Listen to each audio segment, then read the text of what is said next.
Hai guys, perkenalkan aku Anissa Rofianti. Di sini aku akan memaparkan materi eh, dari manajemen risiko, yaitu penerapan manajemen risiko pada perusahaan. Dalam era bisnis yang penuh ketidakpastian, perusahaan dihadapkan berbagai macam risiko yang dapat mempengaruhi tujuan perusahaan. Risiko berasal dari faktor internal perusahaan maupun eksternal perusahaan.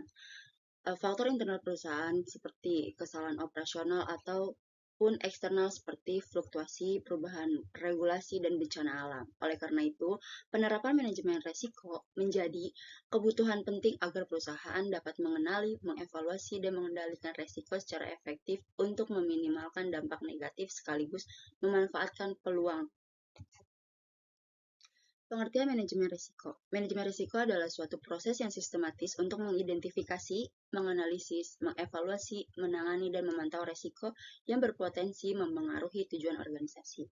Tujuan utamanya adalah melindungi nilai perusahaan, keberlangsungan bisnis, serta menciptakan nilai tambah dengan memanfaatkan peluang yang ada.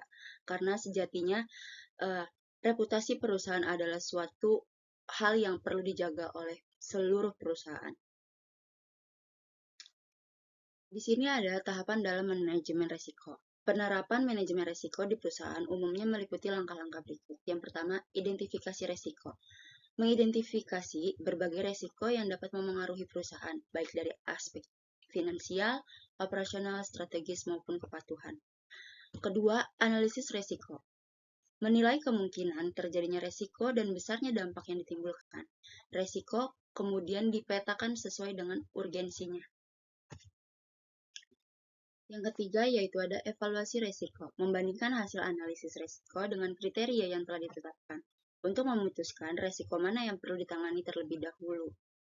Keempat yaitu penanganan risiko, menentukan strategi untuk menangani risiko, seperti menghindari, mengurangi, memindahkan misalnya lewat asuransi, atau menerima risiko tertentu. Yang kelima yaitu pemantauan atau peninjauan, memantau efektivitas langkah penanganan risiko, serta meninjau ulang secara berkala untuk memastikan kesesuaian dengan kondisi terbaru. Selanjutnya yaitu ada penerapan manajemen risiko di perusahaan. Untuk dapat berhasil, penerapan manajemen risiko harus dilakukan secara terintegrasi di seluruh bagian perusahaan. Beberapa praktik penting meliputi yang pertama, kebijakan dan komitmen pemimpin, di mana komitmen pemimpin menentukan keputusan yang akan diambil oleh perusahaan. Perusahaan harus memiliki kebijakan manajemen risiko yang jelas dan dapat mendapat dukungan penuh dari manajemen puncak. Yang kedua yaitu budaya risiko, di mana seluruh karyawan harus dibekali pemahaman tentang pentingnya kesadaran risiko agar terciptanya budaya risiko yang kuat. Selanjutnya yaitu proses terstandar. Proses identifikasi dan penanganan risiko harus didokumentasikan secara formal agar mudah dipantau dan dievaluasi. Hal ini perlu didokumentasikan untuk melihat bagaimana ketika di masa yang akan datang terjadi risiko yang tidak diinginkan dan perusahaan telah menjalani dan telah pernah melakukan hal tersebut, maka perlu adanya dokumentasi sehingga dapat untuk perbandingan dan pengambilan keputusan di masa yang akan datang. Lalu yang ada pengguna teknologi, pemanfaatan perangkat lunak. Manajemen risiko dapat membantu perusahaan memetakan dan memonitor risiko secara lebih efisien. Dan yang terakhir, pelaporan dan transparansi. Pelaporan risiko secara berkala kepada stakeholder mendukung transparansi dan meningkatkan kepercayaan antar mitra bisnis. Di sini ada manfaat penerapan risiko. Pertama, yaitu ada mengurangi potensi kerugian finansial, meningkatkan kepercayaan investor, pelanggan, dan mitra bisnis. Dan yang ketiga, memperkuat ketahanan perusahaan terhadap krisis.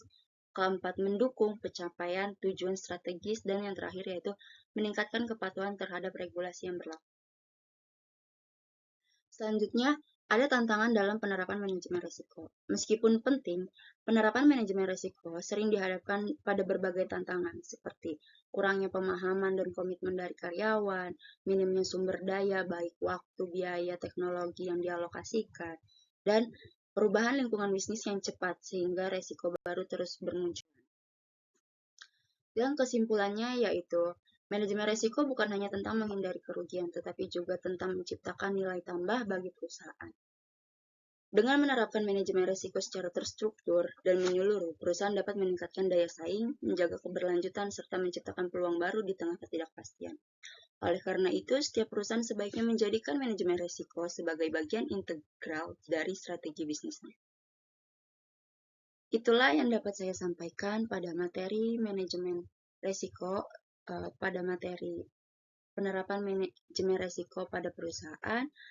Kurang lebihnya mohon maaf. Semoga dapat membantu teman-teman semua. Wabillahi taufiq wal hidayah. Wassalamualaikum warahmatullahi wabarakatuh. Bye.